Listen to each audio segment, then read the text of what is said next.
Did the video play through? Okay, I'm starting.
Okay, well, good afternoon, everybody, from around the world, I'm sure.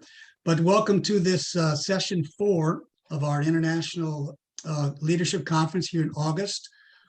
You saw we had a full plate. We've had some fantastic discussions on the Bering Strait and other issues.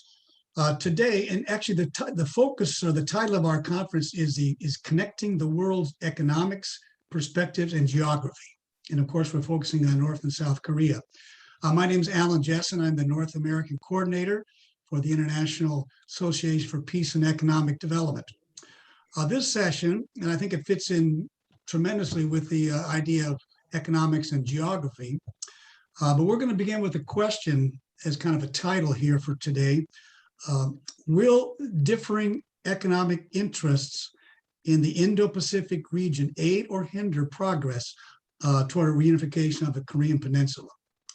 So that's our mission and our job today. Let me bring up our 3 panelists, and I'll introduce you to them, let you welcome them. I'll introduce more, specifically before each speaks. But and let me just lay a little groundwork here for our discussion today. We have Dr. Franco Formularo, we have Ms. Purnima Voria, and Ms. Shihoko Goto. But the Indo-Pacific region covers a vast area with many cultures, nations, and economic realities. 3 of the top 10 regional trading blocs and intergovernmental organizations are located in this region. We have the ASEAN Economic Community, hope I pronounced that right, AEC, and the Asia Pacific Economic Cooperation, which was called APEC, and the Indian Ocean Rim Association, the IORA. The Republic of Korea, as far as I know, is a member of APEC, but not of the others. It's an interesting fact there. In addition to there is the Quad Security Alliance, which in the region that's been kind of reactivated in the last few years, I believe to counter China's military and economic belligerence, and including its near domination of rare earth materials. So today, this program will examine some of the current status of these regional economic forces and how that might affect hopes for progress toward peaceful reunification on the Korean Peninsula.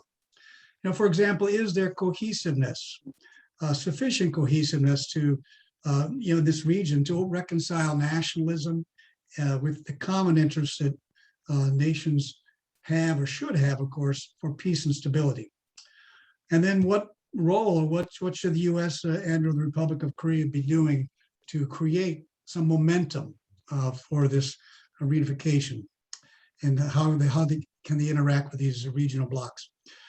So very good. I'm going to invite up our first speaker, Dr. Franco Famularo, and he is the president of the Universal Peace Federation in Canada. He serves as the chair of the Board of Trustees of the Unification Theological Seminary in New York City, and is the Canadian representative for the Sunhawk International History Institute. Dr. Famularo has engaged in peace activism with UPF and its affiliated organizations for over 45 years. Canada, Germany, and the United Kingdom, Korea, Russia, and the USA. That's a lot of countries, Dr. Famularo. So please welcome, and please share with us. The floor is yours. Thank you, Mr. Jessen, for the intro. Good afternoon to all of those here in North America. Good evening to everyone else, and good morning maybe to some. And I'd like to thank all the organizers at UPF for all their good work in planning and organizing this series of webinars on this important topic related to the reunification of the Korean Peninsula.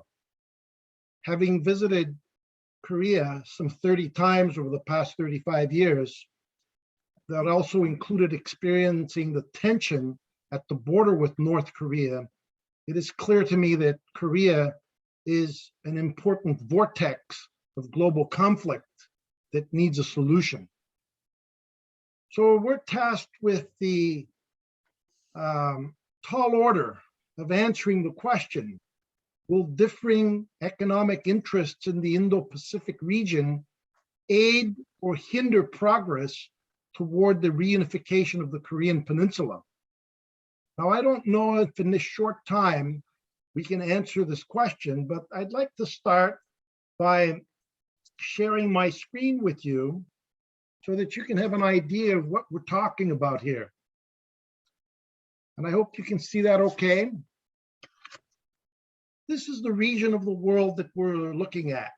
It includes China, it includes India, Japan, Korea, the Philippines, Indonesia, some of the most populous countries in the world. Just China, India, Pakistan, Indonesia, and Bangladesh are massive in population. Over 100, 200 million, over 1 billion. And the region comprises some 38 countries that share 44% of the world's surface area and 65% of the world's population, and account for 62% of the world's gross domestic product and 46% of the world's merchandise trade. Now, if you ask me, that's massive. You know, there are several economic unions in Asia. There's ASEAN, and I believe Alan referred to some. There are 10 member states that represent some 700 million people. Then there's something called the Regional Comprehensive Economic Partnership, which includes ASEAN plus 5 more countries. That is Australia, China, Japan, South Korea, and New Zealand. This agreement was ratified not so long ago in November 2020 and represents 30% of the world's population. It's the world's largest trade deal. There are many others. Trans-Pacific Partnership, because of the US withdrawal in 2018, it evolved into the Comprehensive and Progressive Agreement for Trans-Pacific Partnership. And then you have APEC, and then you have IORA, the Indian Ocean Rim Association, and you have security alliances like Quad, where the US, India, Japan, and Australia are collaborating in security issues. India, I didn't see India as part of any of these economic blocs. However, India, which is a massive economy with a massive population has bilateral agreements with ASEAN. It has bilateral agreements with Mercosur in South America, and with a long list of other countries. It's also in negotiations that are now stalled with the European Union, with Eurasia Economic Union, where they're negotiating. And again, looking at all this, we're asked, will the differing economic interests in the Indo-Pacific region aid or hinder progress toward reunification on the Korean Peninsula? Well, the short answer is it's complicated. There's no simple yes or no answer to this. The mutual benefit of each country is the key. And anyone that has been in business, as I have, knows that there are basic economic questions that we need to ask. If you go to any business course or economics 101, the three fundamental questions are: what should we produce? How should we produce it? And for whom should we produce? Now, Universal Peace Federation, as you know, is not a government. It's a non-governmental organization which pursues soft power track to diplomacy. Oftentimes, NGOs are not trusted because they deal with sticky issues like human rights. They deal with other sticky issues like the environment. And in some cases, governments don't like them. UPF's role is to actually bring people to the table. We are not a single issue NGO, but as you may have read from our literature, we have various pillars that we focus on. Relating with heads of state and government, both current and former, parliamentarians, religious leaders, academia, media, business world, arts and culture. We seek to find ways through which there can be increased dialogue that will lead to better cooperation between the different countries and the different factions involved in the global scene. And we see the importance of actually promoting core values, or what we call universally shared values. And there are 5 that we have distilled from our study of religion, philosophy, and other metaphysical studies that lead to an understanding that actually most of the world's peoples adhere to some form of religious tradition or some form of religious belief. It's only in the West, especially in Western Europe and North America, that there has been a tremendous decline in this area. But when you look at the entire world, 85% of the world's population adheres to some form of spiritual or religious practice. And so we've distilled these universally shared values, or our core values, to 5. Most people adhere to a belief in a higher being, an ultimate reality, or some people call that ultimate reality or higher being God, or Allah, or Yahweh, and many other names. That the highest values, secondly, are spiritual and moral. We understand, as a third point, the centrality of the family, and that the family is the school of love, but can also be the school of hatred, and that our efforts are to turn it into an area where people learn how to love and respect each other, which is the foundation for harmonious relations on a much broader level. Fourthly, that living for the sake of others or the greater good is the highest maxim. And fifth, that peace can only come through interdependence and mutual prosperity. So this relates to our theme today. There are various common markets. For example, the European Union is one. The US-Canada Free Trade Agreement, first established based on the car industry in 1965, is another. We have the more recent version of the NAFTA, which the Americans called USMCA, or in Canada, where we call it CUSMA. This is an agreement between Canada, the United States, and Mexico. Well, probably the largest trading bloc in terms of economy in the world. Now, Europe and North America's success is due to a shared heritage. The Greco-Roman, Judeo-Christian heritage is prevalent in all of North America and in Western Europe, and the whole of Europe for that matter, where these trading blocs exist. There are certain things that we take for granted. Also, as Francis Fukuyama coined it, most countries in this zone are what we refer to as high trust societies, where you can write a check and trust that it will be valid. But this is not the case everywhere. High trust society gives you the ability to form non-family, non-government organizations.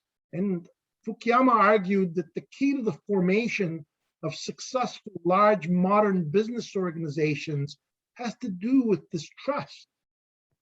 So trust within an organization fosters cooperative work in teams and thus creative feedback and innovation. But what are the core values in Asia? We know it's a vast area where religious traditions like Hinduism, Confucianism, which is not really a religious tradition, but a way of life or an ethical tradition, a way of governance, Buddhism, and shamanism. There are many others. I won't mention them all here. What are the core values in Asia? There's discipline, frugality, educational achievement. We know this from the many Asian students and people from South Asia in our universities in North America. My daughter and my son-in-law were telling me that in many of the institutions, a vast majority of the students in the sciences or engineering or medical school are generally from Asian or South Asian backgrounds. This testifies to this desire to achieve educationally. There's also a deference to authority in the East, which you won't find as prevalent here in the West, where we value our independence, our individuality, and our freedom. They have a sense to balance their individual and societal needs. Also, there's a value that is prevalent that many people refer to as collectivism, but that can be disputed. So, will the differing economic interests in the Indo-Pacific region aid or hinder progress toward reunification on the Korean Peninsula? Well, the regional dynamics in the Asia-Pacific region are changing rapidly. As you know, China's Belt and Road Initiative has gained tremendous attention. And also the US's withdrawal from the TTP and other relations with Asia have actually influenced the situation. If India, South Korea, and China could enter the mega deal, which is called CPTPP, these three countries will benefit enormously. But ultimately, there has to be political will to impact not just economic cooperation in the area, but Korean unification. China's role is key, and we can't forget that, in fact, China is South Korea's largest trading partner. It does 25% of its total exports with China. And after the US, which is at 13%, basically half of the trading that it does with China, Vietnam and Japan are the other main trading partners of South Korea.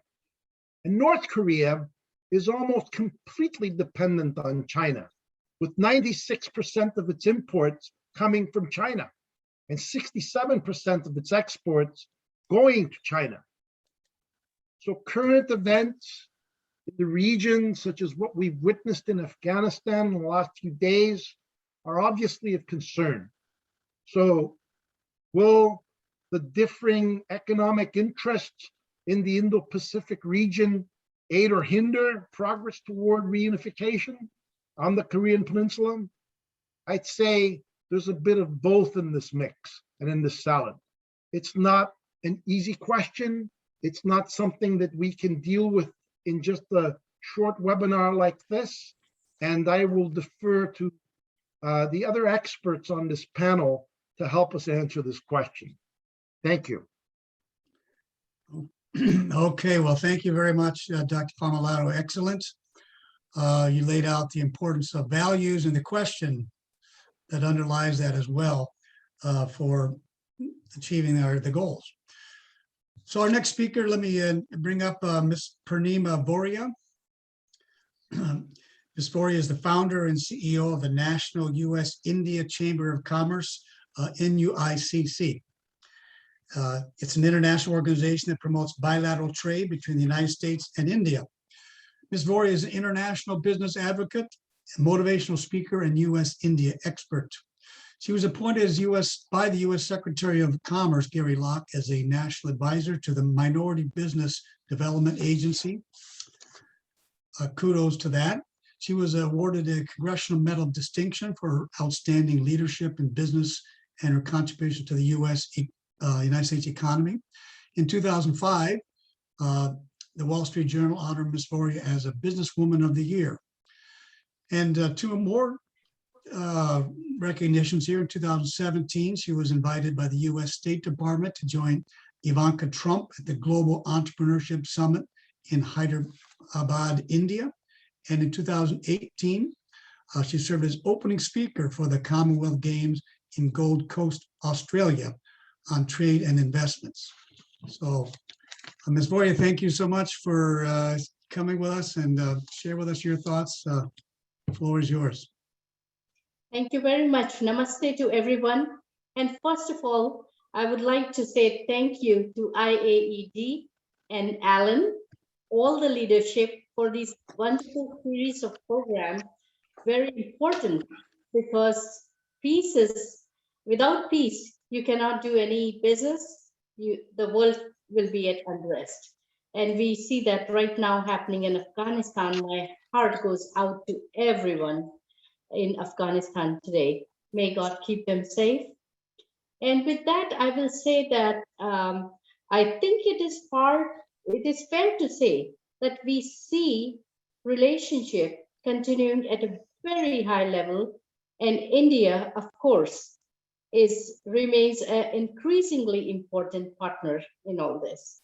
We are going to continue to pursue our global comprehensive strategic partnership with all concerned. And as you know, that we did have our secretary go to India and speak with our prime minister as well as our foreign minister and Secretary Blinken, who came back very successful with all those talks. But before I dive into it, I must acknowledge that India's absence is notable. And New Delhi has not been participating in peace talks involving the two Koreas, such as the six-party talks, while India increasingly heft in the world politics has resulted in an incremental widening of its sphere and interests and influence beyond. It seems very appropriate for a rising Asian power to involve itself in the resolution of Korean conflict. because without that, we cannot talk about Korea, because to me, Korea is North and South Korea. And it is time that we build bridges between the two globally so that we can all live in harmony. Now, we have all heard about the Quad countries last year. It was very much in the news. US, Japan, Australia, and India taking the leadership. But the global change has really set the needs for much more to happen, just not this with the 2 or 4 countries. There are 53 Commonwealth countries with common interests and strategic partnership when it comes to commerce.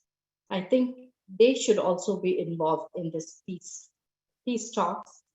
National security and economic security is the reason why we were all talking about the Quad countries, because now it is not United States which is the most powerful.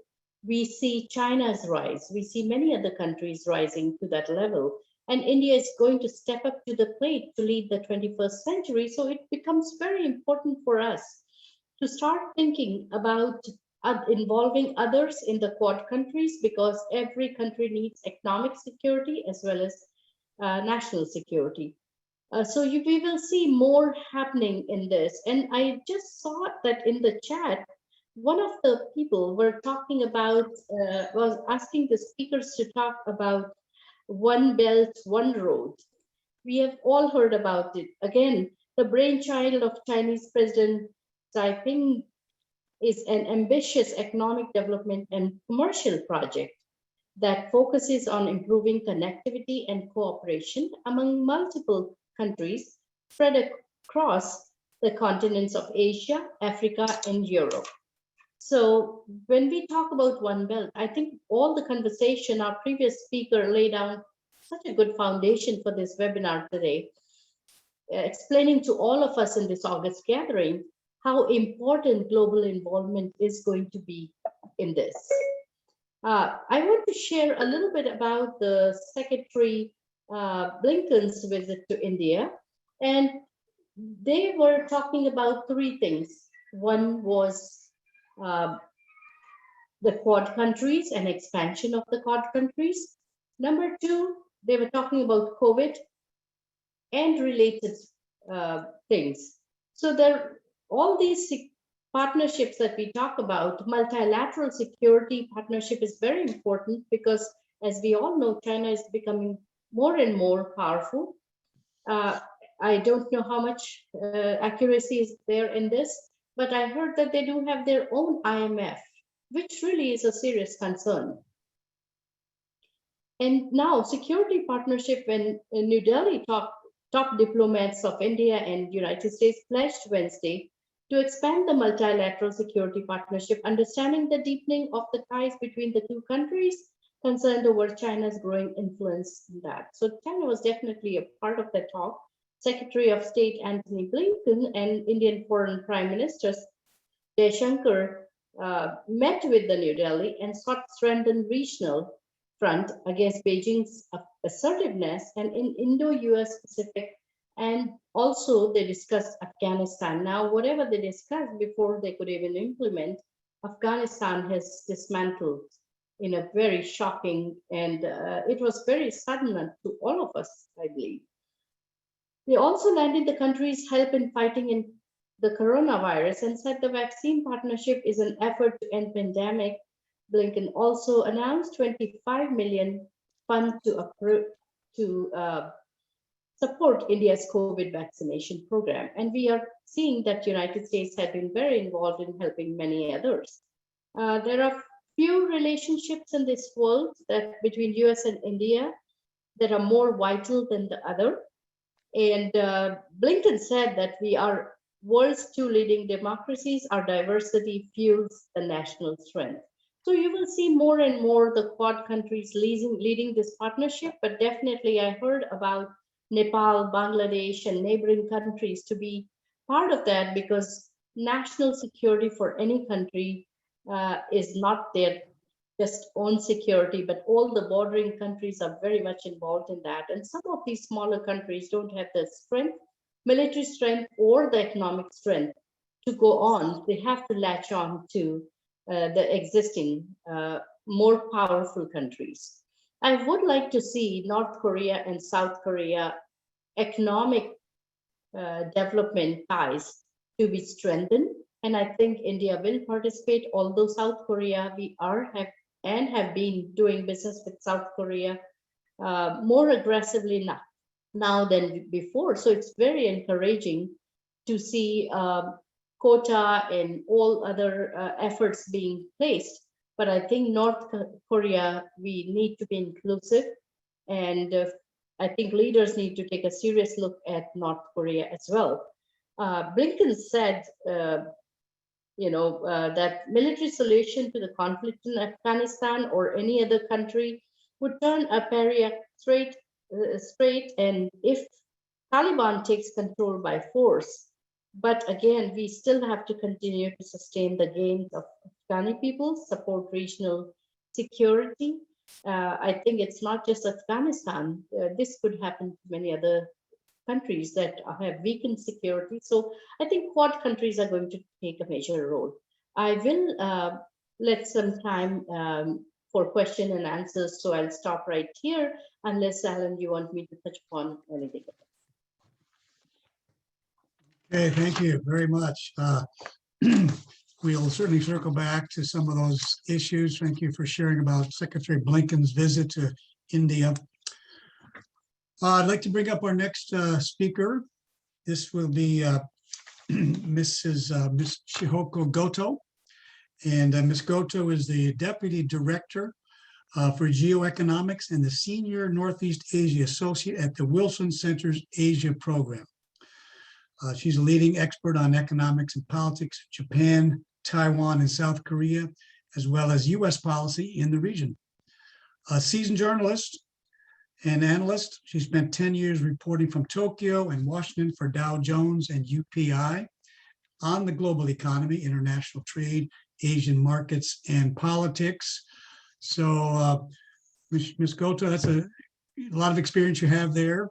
And you're diving into this large, vast topic we've laid out today. So please share with us your thoughts. Thank you so much. Thank you, Alan. And yes, this is a very large topic, and I'm very excited to be part of such a eminent panel.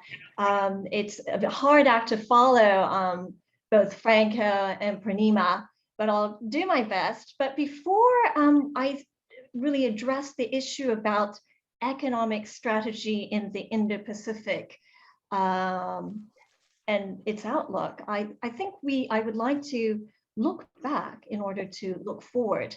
So I'd like to look back, first of all, by focusing on what has united the Asian countries until quite recently. And that has really been on this commitment to economic growth and above all stability that really unites an incredibly disparate Asia. I think Franco has done an amazing job trying to lay out a lot of the issues that divide, but also some of the values that unite this region. And certainly at the crux of that has been this commitment, especially since World War II, to ensure that there is steady and stable growth, and growth from the grassroots level upwards.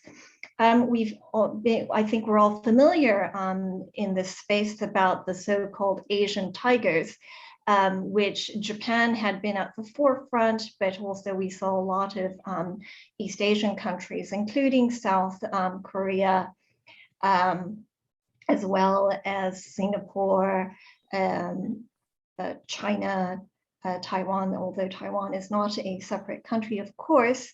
And we've seen this model of growth that the Asian tigers have followed really succeed until about the mid-1990s.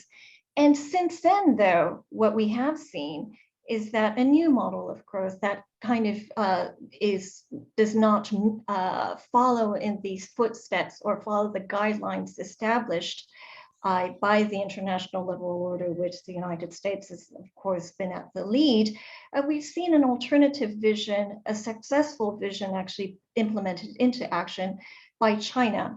Today, of course, China is essentially the regional economic as well as military hegemon.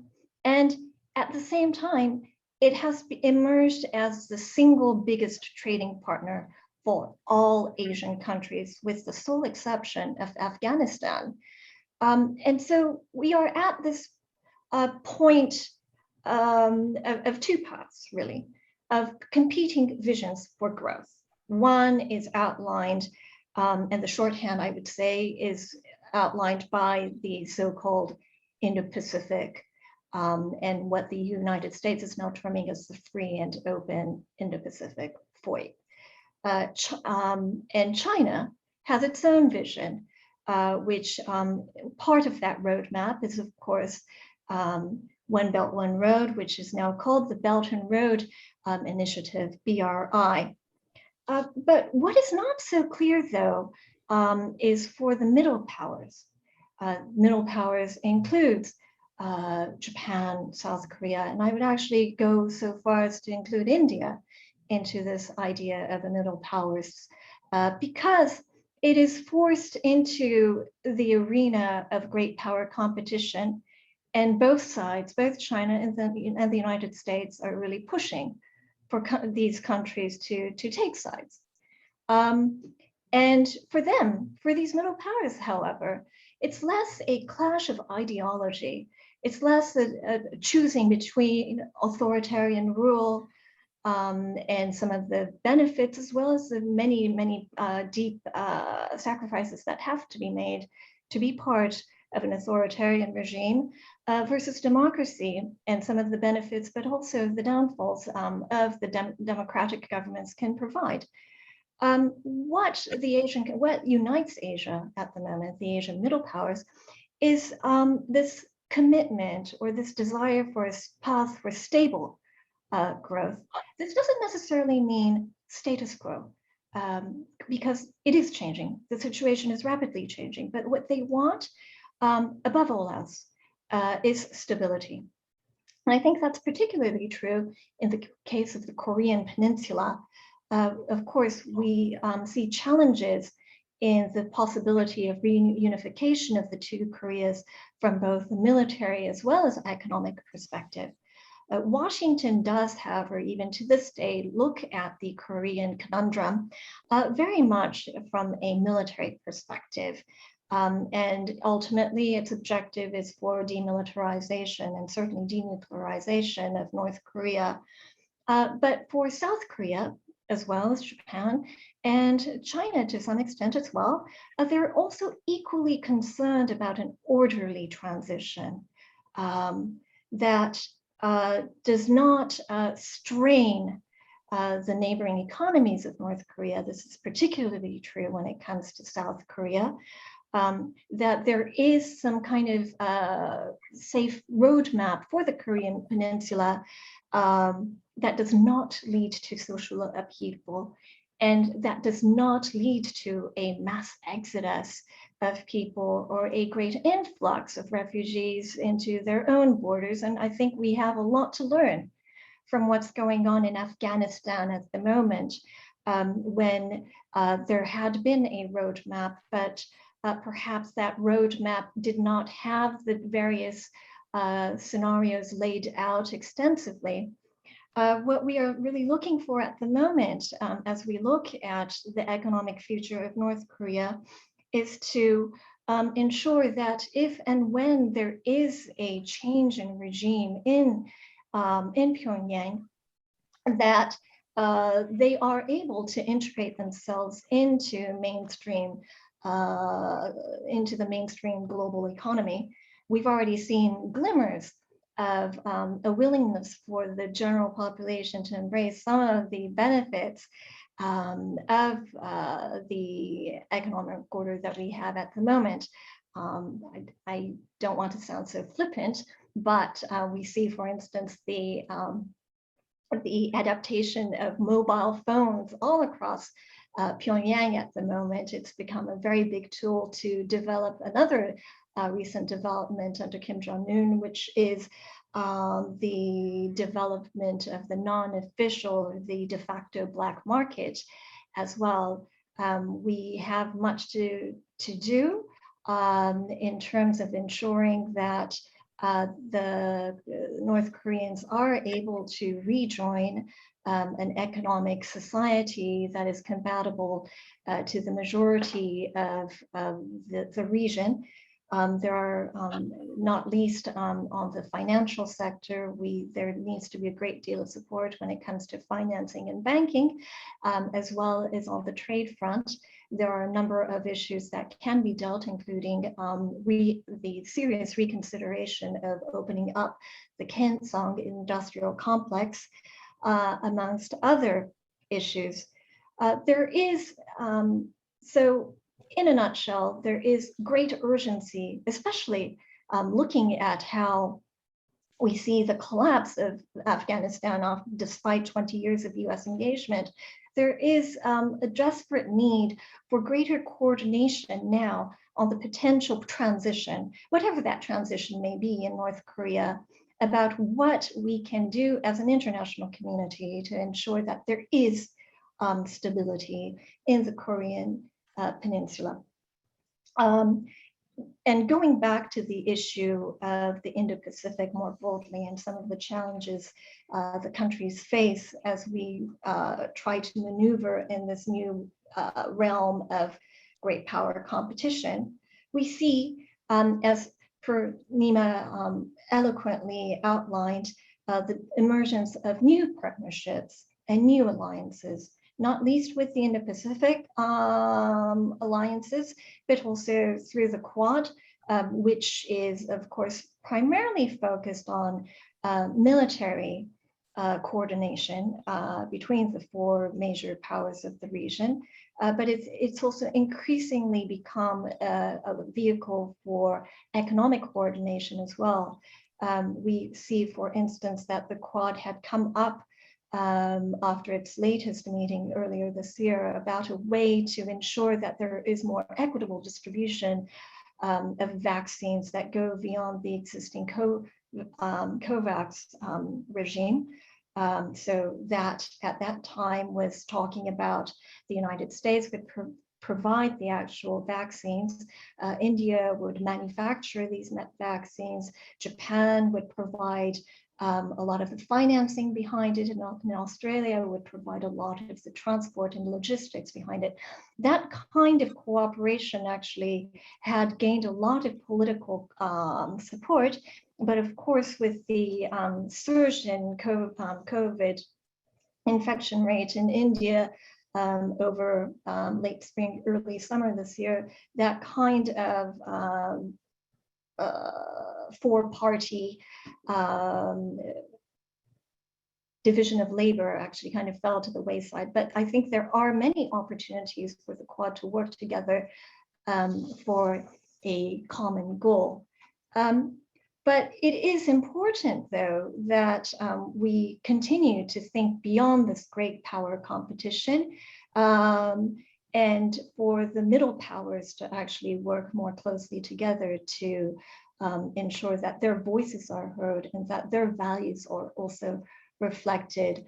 Of course, the United States is focused on, is as much focused on getting its own house in order, and also trying to step up to the plate as it tries to meet the challenge of China on the economic front in particular.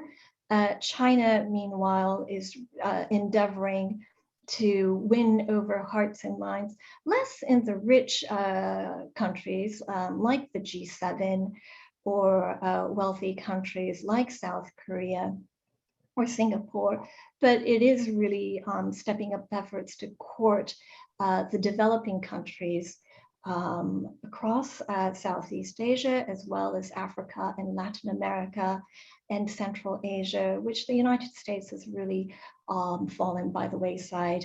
For instance, the Vice President of the United States, Kamala Harris, will be in Singapore and Vietnam later this week. We actually saw the Deputy Secretary of State, Wendy Sherman, in the Indo-Pacific region last month. We had seen the Secretary of Defense, Lloyd Austin, also in the region as well. So there is concerted effort by the United States to actually be more present in the Indo-Pacific region, but many argue that it is actually not enough, and perhaps a little bit too late when it comes to timing. And certainly this the struggle that the United States has had in Afghanistan and trying to ensure that its values and its efforts are rewarded in a way that it had planned is actually not moving as planned, has really shaken the confidence not only of Washington, but also the confidence of America's allies and partners across the Indo-Pacific as well. One last point that I do want to make before I turn it over so we can actually get to audience questions. Franco raised a very interesting point about Asian values. And I do think that in addition to this adherence to lifting all boats and investing in economic growth across the board, there is a case to be made about the strength of Asian values today. I think we saw that with the outbreak of COVID. Here in the United States, we have tended to look at how countries deal with the pandemic through the lens of democratic values versus authoritarian rule. That is, but in Asia, the conflict has been seen more as a difference between individualism and collectivism. So in the United States, even now, we grapple with this politicization of vaccination and mask wearing. At the end of the day, saying that whether I choose to wear a mask or get vaccinated, that is my own personal choice. The Asian approach, more broadly, is about collective interest. How can the country, how can the government actually benefit through individuals working together as one for a common goal? And that has led to a lot more of a comprehensive approach to dealing with issues like vaccination and mask wearing as well. I also want to point out that as much as I would like to advocate for closer pan-regional cooperation, especially on the economic front, the pandemic has also made clear that there is a lot of fragility in the global economy, and many of the answers that governments have turned to is doubling down on greater domestic resilience. And what I mean by that is that they are more focused on being self-sufficient and self-reliant. China is the biggest case in point in that respect. They've come up with this concept called dual technology development, so that they are actually, on the one hand, they are trying to export their, continue to export their goods, but at the same time, they are trying to make their own ecosystem of technologies that will make them less dependent on US and Western technologies, and at the same time export their own Chinese-based technologies to emerging markets so that they expand their own sphere of technological influence. This approach, of course, is not unique to China.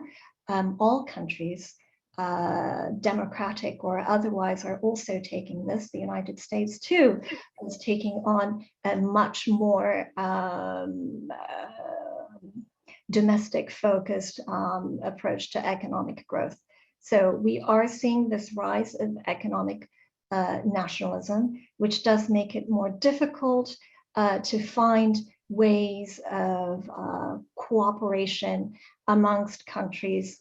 But there are opportunities for cooperation.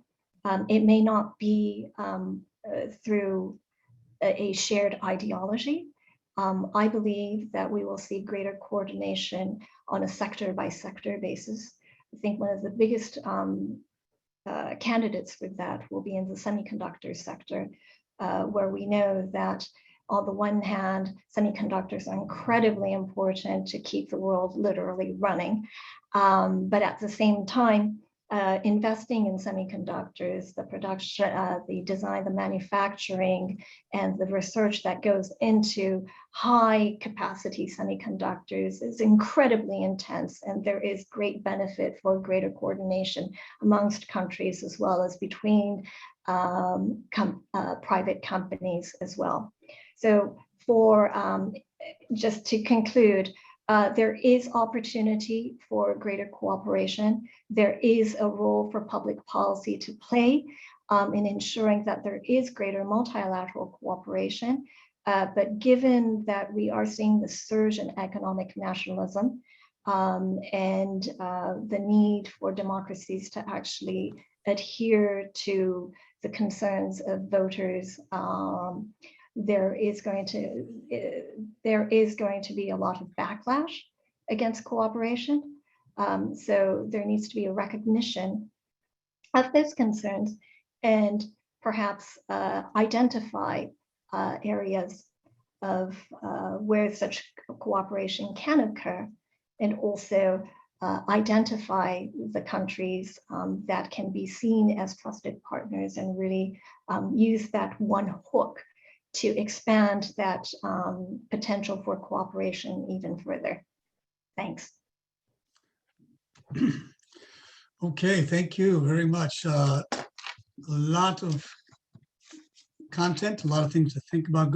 Good points there with the need for an orderly transition of anything that would develop. And I think that's why we're here, trying to bring together many strands of this effort. I'd like to ask Mrs. Voria if you have anything you'd like to kind of just play off of from what Ms. Goto shared. She brought up a lot of points. Maybe you have some thoughts or perspectives on that. Not to put you on the spot, but and you have to unmute yourself there. But some of this relevant to you too. Yes, definitely. I was on mute when I was speaking and realized that.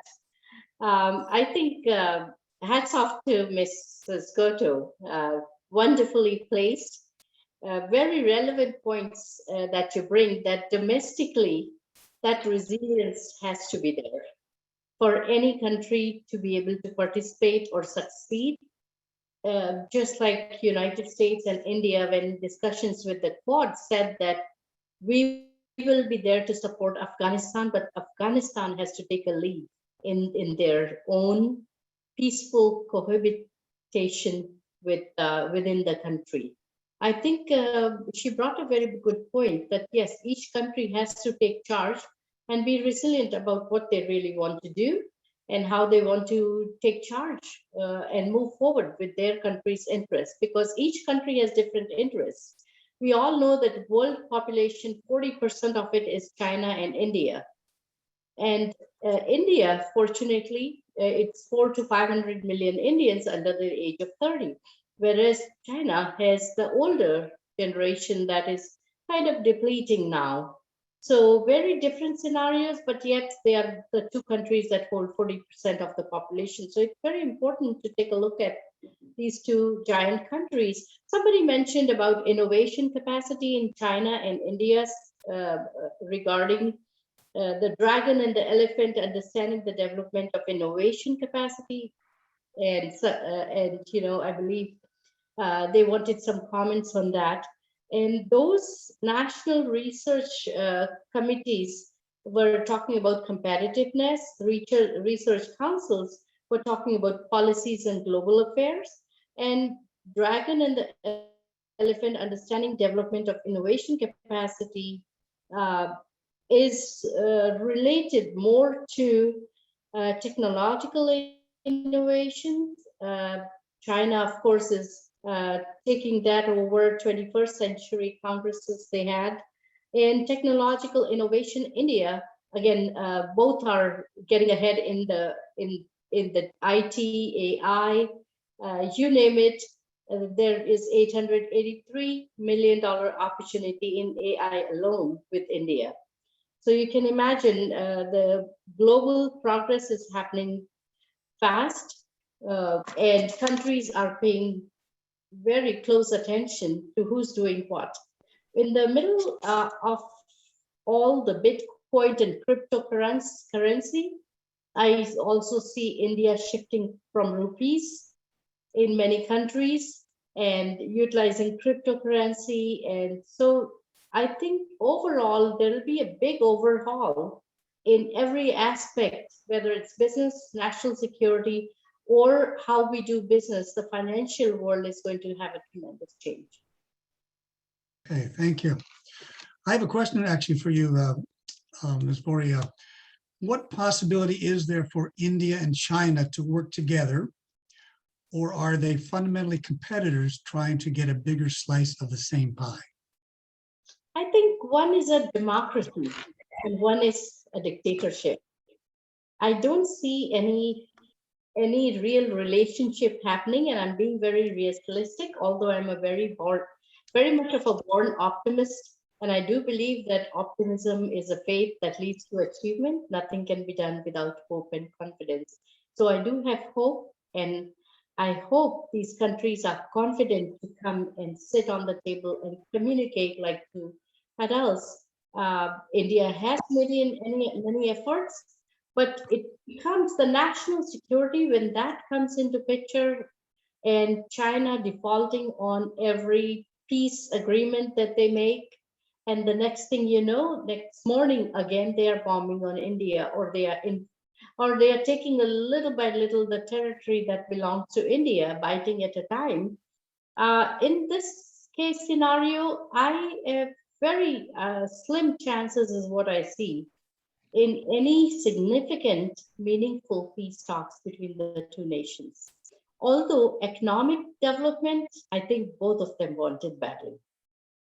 But I guess when there is no trust, how do you do business with people? So I'll leave it for the viewers to think about it. Yes. Food for thought. Do any of you others have a thought on that particular question? Okay. Ladies first.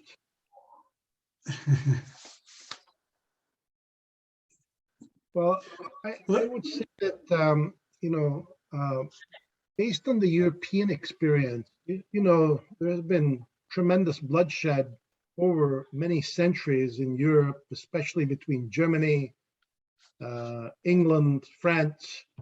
And you know that now, to a very large part, these tensions that have existed for centuries have been more or less eased in the last 50, 60 years. And trade has been a main reason for that, one of the main reasons. Of course, they were all fed up with having to see their sons and daughters die on the battlefield for so long. But one thing that's clear is that once supply chains become more and more integrated, when countries in the region have more to do with each other economically, and one can't think the unthinkable when, say, a country like China has extensive relations with Korea or Japan or India because of trade relations. If they engage in conflict, then all these supply chains are also destroyed. And it's extremely costly, not just to the opponent, but to the party that's involved in the conflict. So I can only see that increased collaboration on the economic field will lead to more and more stable and more peaceful relations between each. So yes, the systems of governance are different. India is the largest democracy in the world. China is an authoritarian system, a totalitarian system in the view of many. But they also see that their own survival depends on them having relationships that don't involve conflict. So we should encourage in every way that we can economic collaboration at every level, and this will stabilize the region, in my view. If I can just Sure. add Thank to you. that. I hate to be a Debbie Downer on this, but the argument about economic linkages and shared economic destiny is not necessarily a reason to avert war. The often quoted argument is on the eve of World War I, Germany and France had their highest economic integration to date, and yet the network and systems of alliances led to World War I, and we know how that story actually played out. That said, I do want to make 2 points. One is that there has been concerted effort amongst the countries that are democracies in Asia to woo India. It was a great disappointment when India did not join the big regional trade framework, the RCEP, the Regional Comprehensive Economic Partnership Agreement. And the United States is not part of this.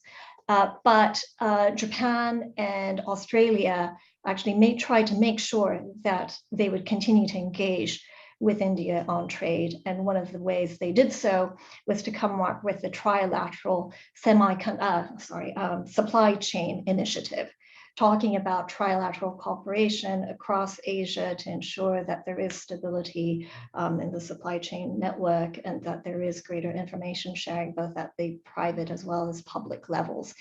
So India is the name Indo-Pacific, right?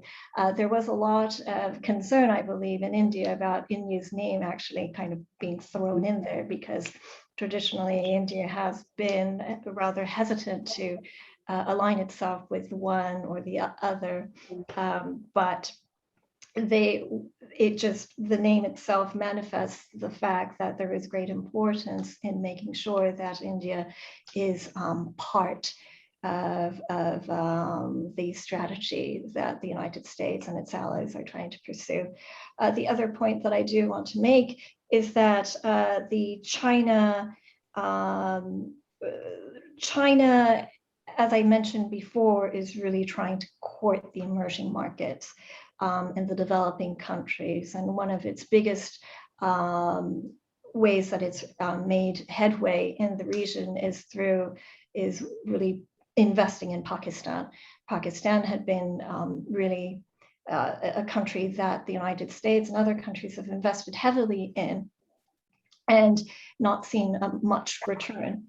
China has been really prepared to invest further in Pakistan, and the China-Pakistan economic corridor is really being touted as one of the success stories for China to date as well. And that creates its own tensions between Pakistan and India as well, in addition to all of the pre-existing tensions between the two countries. So on the one hand, there is a lot of wooing of strategic partners in the region, and at the same time, it is actually a very incendiary situation as well. Thank you. Thank you very much. I have a question here also for Ms. Goto about journalism. It seems like journalism has changed drastically in many ways. Is advocacy journalism more nationalistic now, becoming less nationalistic? How is that playing into some of the issues we're talking about here with reporting and, on the economic fronts? Well, Yeah. how we consume news and how we disseminate news has really changed rapidly over the last decade or so. And certainly the way we consume news is not necessarily through subscribing to one single source of information, but readers can really cherry pick where they get their information from, and also the source of information has changed drastically as well. There is no, the authority of a particular media institution, media organization is not as absolute as it once had been. We are seeing a lot of opinions in particular, not necessarily information, being spread at such a rapid pace that it is difficult to curate. But that said, I think the questioner has a really interesting point to make about whether it is becoming more nationalistic or not, the established media. And I would argue that it's not necessarily more nationalistic, but it is becoming more to taking sides, in that objectivity is not as valued as it once had been. And as a journalist, I know that the stories that I produce get more clicks if it has a point of view. And if the point of view is more extreme, it does get more play. And I say that as someone who had been on the side of as a journalist, but now also as someone who actually does a lot of speaking to the media as well. Opinions that have side with one side or another get attention, rightly or wrongly. Yes.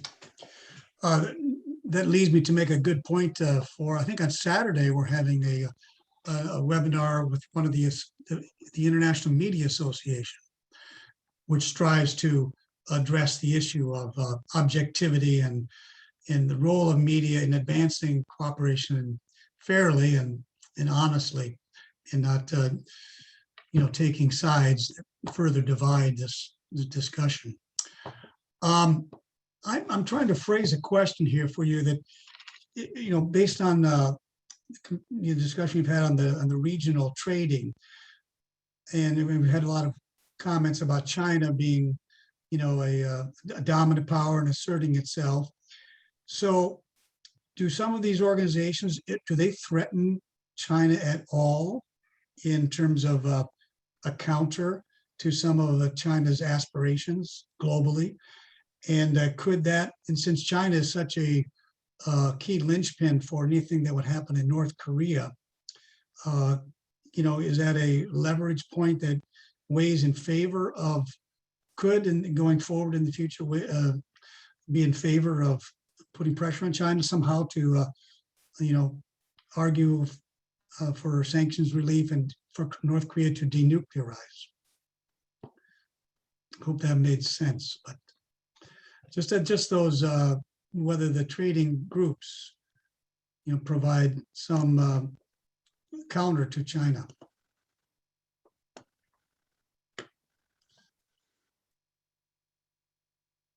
You want anyone to speak on that, or? Ms. Goto, maybe you're most suited here. Yeah, so there are a number of trade deals that are already in play.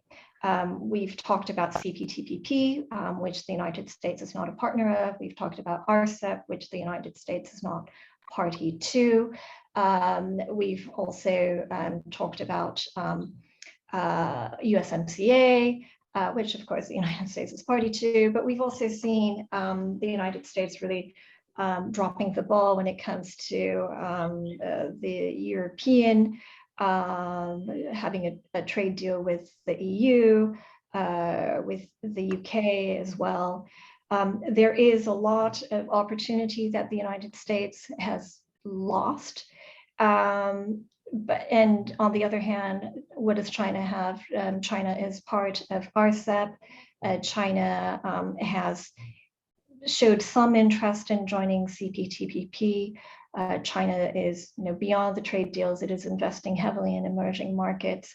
What China really is trying to do at the moment, speaking about media and information, actually it's disinformation. There is a lot of effort on the part of China to divide America's allies and to actually divide the United States from within as well. And it is making a pretty good headway in it. And I think, going back to this example of Afghanistan, because it's just like so in play at the moment, one of the disinformation that China is really trying to do is to say that, okay, the United States has abandoned Afghanistan, its word, it's not its bond, it's going to abandon Taiwan, it's going to abandon Japan, it's going to abandon NATO and all of these other places, therefore America is not trustworthy. And the scary thing, I guess, is that a lot of the disinformation that China is perpetuating is not, there is a kernel of truth to it, and that's why it has such impact, right? But what the United States needs to do is to really push back on that, and push back not simply by its own messaging, but also following up on its words. And there is a window of opportunity for the United States to regain the confidence of its Indo-Pacific partners. Okay, but that window is becoming narrower. thank you very much. Let's just give another final comment from Purnima and Franco, if you have anything else you'd like to share. And then we appreciate you guys being here for this wonderful discussion. I think I saw that someone said wonderful discussion, the State Department would be impressed. I think we could share this with the State Department, because what IAED is doing, it is very important work.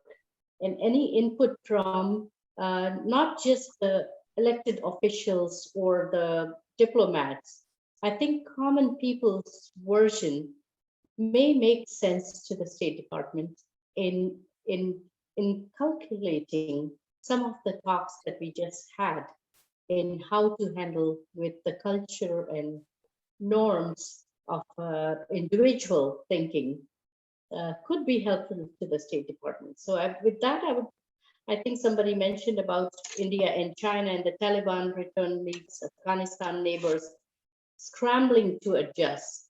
And I think that will take a lot of time, because countries are worried about influx of all the people rushing out of Kabul, Afghanistan. And it's a serious matter. We can't think about economic security at this point, where people are just even gasping to live. And so a lot of influx of people will be coming to the neighboring countries. Therefore, not much is going to be happening at the present time. Although India did have a good relationship with Afghanistan when it comes to economic security. I would just like to say that let's continue to build on these peace talks. Slowly and steadily, like they say, one drop at a time makes an ocean.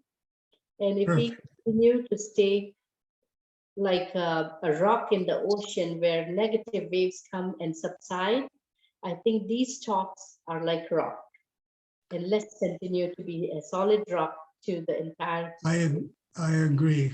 Yes. Thank you. Thank you. Each drop carries some weight on it for sure. Dr. Famalawa, one final short minute.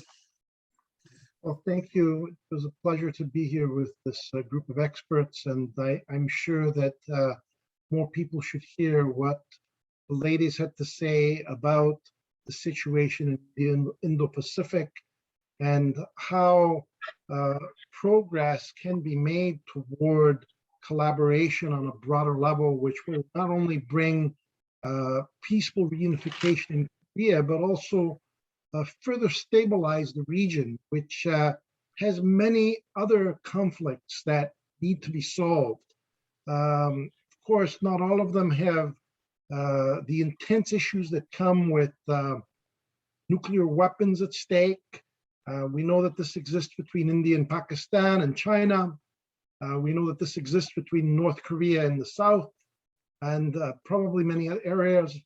But our work is so important to always look for ways to open the channels of collaboration and dialogue.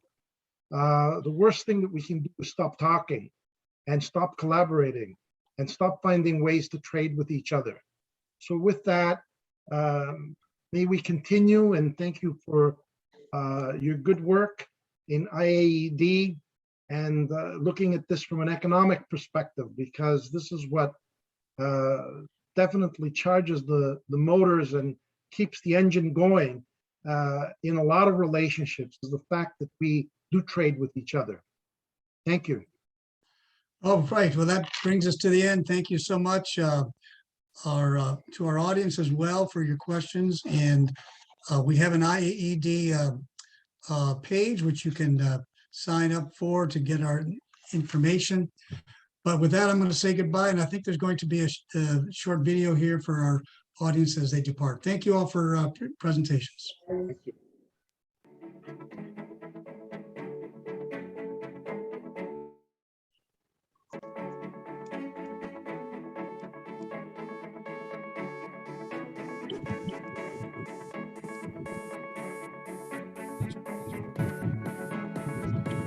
Thank you, Yoko. Thank you, Alan. That was excellent coverage.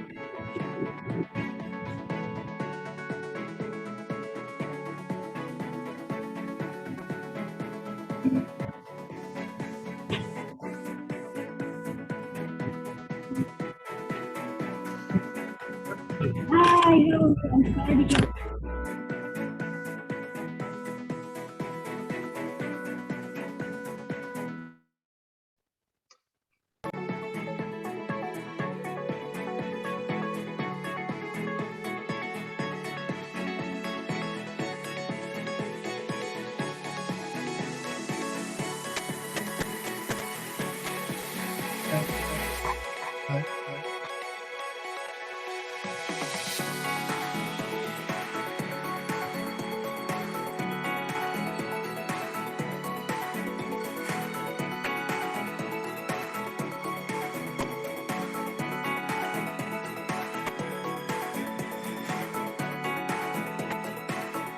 Bye for now.